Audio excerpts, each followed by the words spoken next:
Welcome to Man Does Tech, where I solve the problems you didn't even know you had. You start by making sure the basics are handled. Update iOS and backup. Once done, enable low power mode to reduce power-hungry processes immediately. Next, set auto brightness and lower the screen level to around 30–50% because the display is the biggest battery drain. Then, disable background app refresh for apps you rarely use. This prevents background network and CPU use. Finally, turn off unnecessary notifications so your screen and CPU wake less often. This saves steady, real-world battery life.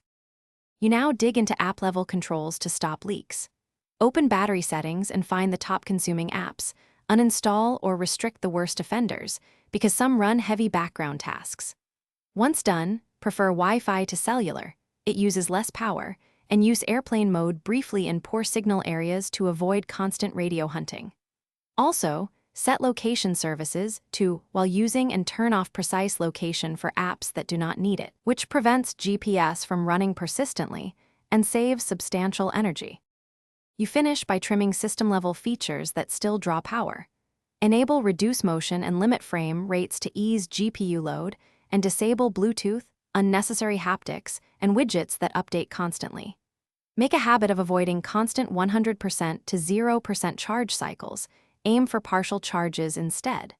If you still see unexpected drain, reset all settings as a diagnostic step. Make sure to check battery health in settings. If maximum capacity is well below 80%, consider battery replacement. This often fixes persistent, unexplained drain. Thanks for watching. If you found this helpful, don't forget to like and subscribe.